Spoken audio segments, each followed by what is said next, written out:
Tip-off 4 p.m. Friday at Little Caesars Arena. TV ESPN and NBC Sports Bay Area.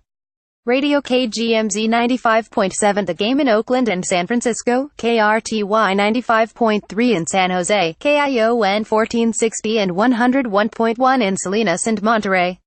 The Records Warriors 206, number 2 in the Western Conference, a half game behind Houston. Pistons 1410, number 4 in the Eastern Conference, 7 games behind Boston. For complete Warriors coverage, follow us on Flipboard. What have they done lately? Warriors playing without Stephen Curry, Draymond Green and Patrick McCaw. Golden State still had enough to defeat Charlotte 10,187 to extend their record to 50 on this trip. Kevin Durant had 35 points, 11 rebounds, 10 assists and 2 blocks. Klay Thompson scored 22 points on 9 of 14 shooting from the field and 4 for 7 from three-point range. Pistons lost at Milwaukee 104,100 on Wednesday night for their fourth consecutive defeat.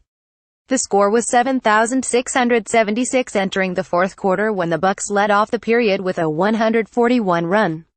Previous meeting on October 29, the Warriors blew a 14-point third-quarter lead and lost to the Pistons 115,107 at Oracle Arena.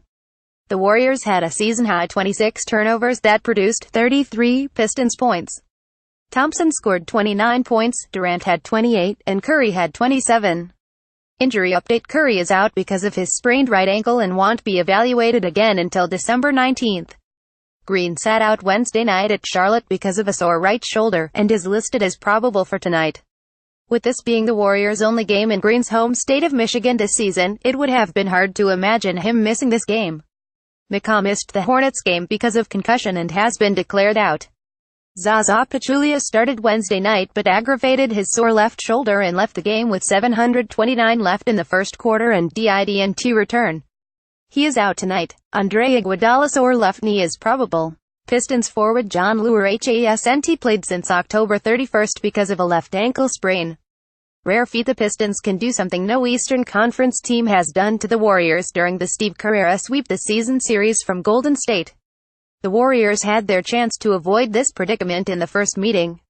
Detroit led 8,281 entering the fourth quarter, then pushed the advantage to 13 points before the Warriors went on a 132 run to cut the deficit to 103,101 with 339 left. But Golden State's 24th, 25th and 26th turnovers down the stretch helped the Pistons put the game on ice. Want Warriors news in your inbox? Sign up for the free Dubs Daily newsletter. Fast start: for one of the few times this season, the Warriors started strongly in Wednesday's game at Charlotte. Sparked by a very active defense, Golden State essentially won this game in the first 21 minutes when it ran out to a 4,822 lead. The Warriors held the Hornets to 23.9% shooting 11 for 46 during that span and seemed to have their hands on the ball constantly while defending Charlotte, forcing 6 turnovers and blocking 7 shots. Defensive improvement: when the Warriors faced the Pistons back in the 7th game of the season, they were not playing their best defense. They were 26th in the league in defensive efficiency, giving up 108.4 points per 100 possessions. They have lowered that to 101.1 points per 100 possessions. First look: the Warriors are making their first trip to Little Caesars Arena, Detroit's new downtown arena that serves as home to the Pistons and NHL's Red Wings. Little Caesars Arena replaced the Palace of Auburn Hills, where the Warriors were 919 all-time. The Pistons are 82 in their new home. Comeback performance: Durant, coming off his worst game of the season Monday at New Orleans, more than made up for it with his best game of the season Wednesday at Charlotte. His 35 points and 10 assists were both season highs. And he kept the egregious turnovers to a minimum. Like our Warriors Facebook page for more Warriors news, commentary and conversation. Rough road for Pistons. For the first month of the season, the Pistons were looking like an Eastern Conference contender.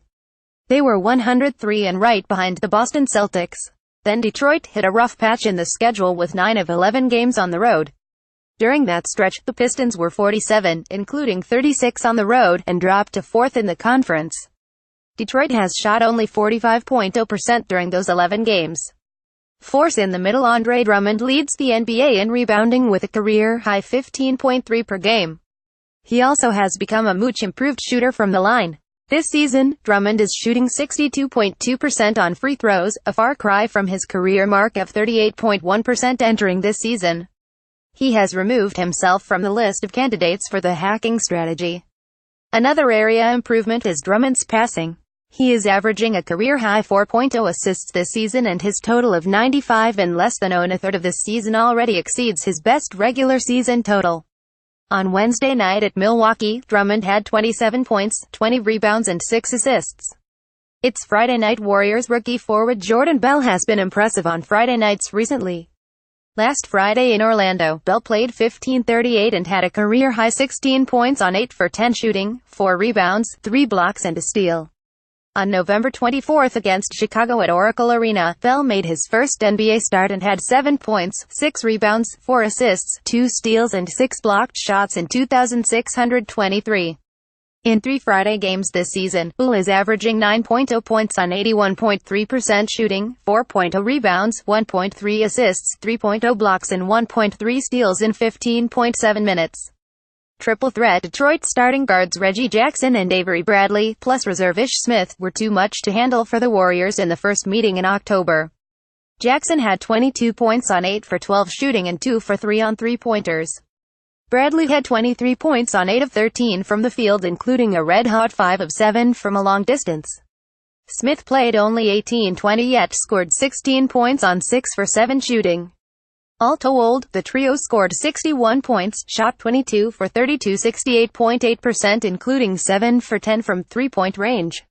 Pump fake for 3. Warriors reserve Nick Young has a reputation for not hesitating when pulling the trigger for a three-pointer. That knowledge probably helped him execute one of the best pump fakes of the year Wednesday at Charlotte. During the second quarter, Young faked going up for a three-pointer on the right wing, actually lifting his right foot from the floor while keeping his left foot planted. After defender Jeremy Lamb went for the fake, Young sidestepped to his left and swished a three-pointer.